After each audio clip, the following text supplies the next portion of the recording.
नमस्कार दोस्तों, स्वागत है हमारे YouTube चैनल में। तो पिछले वीडियो में हमने हिंदी के विकास के बारे में देखा था और जिसमें हिंदी की उत्पत्ति के और विकास के बारे में जाना था।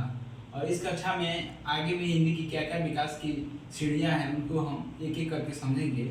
और हिंदी की उत्पत्ति जो है अवध भाषा से हुई है, तो अवध भाषा को हम यहाँ देख सकते हैं। अब यहाँ अवध भाषा अपभ्रंश से आई है, तो थोड़ा सा हम अपभ्रंश के बारे में चर्चा कर लेते हैं कि आखिर अपभ्रंश भाषा कहाँ से आ रहा है। तो चलिए देखते हैं। तो सबसे पहले पिछले वीडियो में हमने आपको बताया था कि अपभ्रंश भाषा जो है वो संस्कृत का ही एक रूप है और अपभ्रंश भाषा से ही अवध का निर्माण होता है और अवध के उत्तरकालीन भाषा को ही हिंदी कहा जाता है। तो हम देखते हैं कि अवध अपभ्रंश की क्या क्या मुख्य विशेषताएं हैं और इसके काल कौन से हैं और इस अपभ्रंश के प्रमुख कवि कौन कौन से हैं और उनके लेख कौन कौन से हैं, उसके बारे में हम लोग विस्तार से चर्चा करेंगे। तो चलिए देखते हैं। तो सबसे पहले अपभ्रंश का काल हो गया 500 ईस्वी से 1000 ईस्वी तक। तो अपभ्रंश का काल है 500 ईस्वी से 1000 ईस्वी तक और अपभ्रंश के वाल्मीकि कहा जाता है स्वयंभू को। स्वयंभू जो थे उन्होंने पौंग चरित नामक एक, यहाँ मैं लिख देता हूँ,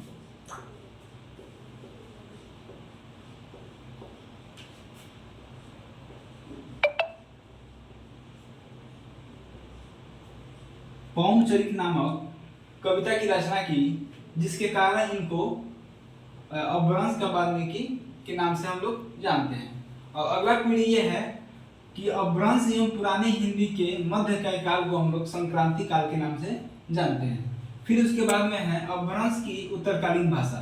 तो अपभ्रंश की उत्तरकालीन भाषा अवध है और अवध का जो काल है वो 900 ईस्वी से लेकर 1100 ईस्वी के बीच में है और फिर इसी अवध से ही हिंदी का विकास होता है। तो चलिए हम लोग देखते हैं अपभ्रंश के जो प्रमुख कवि हैं वो कौन कौन से हैं, उनके लेख कौन कौन से प्रमुख हैं। तो आइए देखते हैं कि अपभ्रंश के जो प्रमुख कवि हैं उनके लेख कौन से हैं, इसके बारे में हम लोग विस्तार से जानते हैं।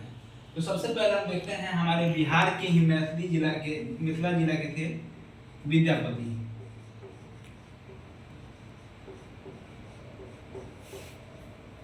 इनका प्रमुख लेख जो अपभ्रंश भाषा में है और ये अपनी भाषा को अपभ्रंश बताते हैं, तो इनके जो अपभ्रंश भाषा का जो लेख है उसे हम देसिल बैना के नाम से जानते हैं। और ये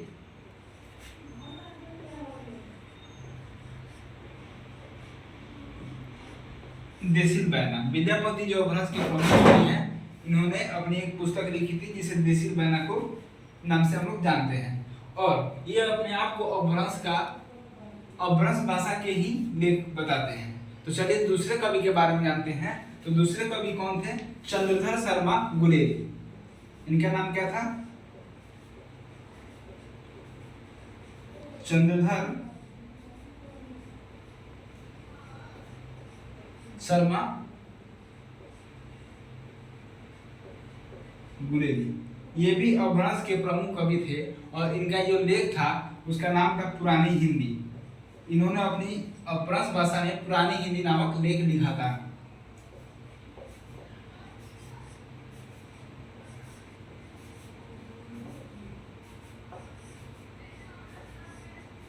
और तीसरा है जिनका नाम है,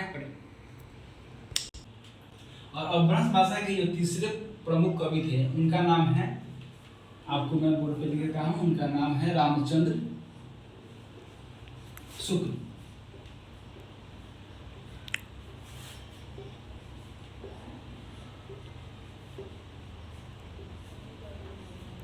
बोर्ड पे तो अभी मेरा उतना अच्छा राइटिंग नहीं जा रहा है, लेकिन फिर भी मैं आप लोगों को बताने के लिए लिख रहा हूँ। आप लोग ध्यान दीजिएगा थोड़ा सा, और मैं लिखते लिखते मेरा हैबिचुअल हो जाऊंगा तो मैं अच्छे से लिख पाऊंगा।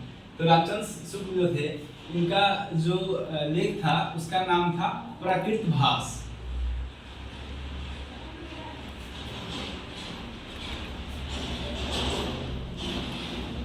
प्राकृत भास था रामचंद्र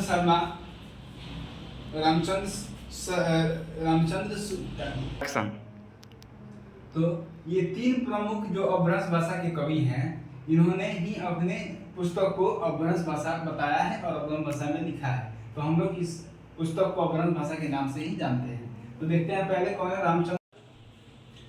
तो चलिए देखते हैं हम लोग अपभ्रंश से आधुनिक आर्य भाषाओं का विकास कैसे हुआ है। तो हिंदी की जो कुछ महत्वपूर्ण बोलियां हैं, कुछ स्थानीय भाषाएं हैं, उनसे कैसे कैसे विकास हुआ है हम ये देखते हैं। चलिए तो सबसे पहले देखते हैं शैरसैनी अपभ्रंश। तो शैरसैनी अपभ्रंश जो पश्चिमी हिंदी के नाम से भी जाना जाता है और राजस्थानी और गुजराती हिंदी की बोलियां इस शैरसैनी अपभ्रंश के प्रमुख उदाहरण है। फिर उसके बाद में देखते हैं अर्धमागधी अपभ्रंश। अर्धमागधी अपभ्रंश में पूर्वी हिंदी की सही बोलियां आती हैं। पूर्वी हिंदी के अंतर्गत आने वाली बोलियां कौन सी हैं? अवधी है, बघेली है, छत्तीसगढ़ी है। फिर उसके बाद में देखते हैं मागधी अपभ्रंश। तो मागधी अपभ्रंश में हम लोग देखते हैं कि बिहारी, बंगला, उसके बाद में उड़िया और असमिया, ये सब प्रमुख बोलियां जो है मागधी अपभ्रंश की है। फिर उसके बाद में है खस अपभ्रंश। खस अपभ्रंश जो है इसमें पहाड़ी क्षेत्र में बोली जाने बोलियां प्रमुख है। फिर उसके बाद में प्रचंड अपभ्रंश। प्रचंड अपभ्रंश में मुख्यतः दो तरह की बोलियां बोली जाती हैं, सिंधी और पंजाबी। फिर उसके बाद में महाराष्ट्रीय अपभ्रंश। महाराष्ट्रीय अपभ्रंश में कौन सी बोलियां हैं? तो सबसे पहले महाराष्ट्रीय अपभ्रंश में है मराठी की बोलियां जो महाराष्ट्र राज्य में अभी भी बोली जाती हैं। तो आज रहा हम लोग का दोस्तों ये सब अपभ्रंश से आधुनिक भारतीय आर्य भाषाओं को देखा और हिंदी के विकास के कार्यक्रम को हम लोगों ने समझा। तो फिर हम लोग एक नए अगले वीडियो में हिंदी के एक नए वीडियो के साथ मिलते हैं। तब तक के लिए नमस्कार दोस्तों। तब तक के लिए धन्यवाद दोस्तों, और मिलते हैं अगले वीडियो में एक नए क्लास के हिंदी के चैप्टर के साथ। धन्यवाद। तो हम देखते हैं आधुनिक भारतीय आर्य भाषाओं को 3 भागों में बांटा गया है, जिसको मैंने लिख दिया है। अब देखते हैं प्राचीन हिंदी। प्राचीन हिंदी का जो विकास है वो 1100 ईस्वी से 1400 ईस्वी के बीच में हुआ है।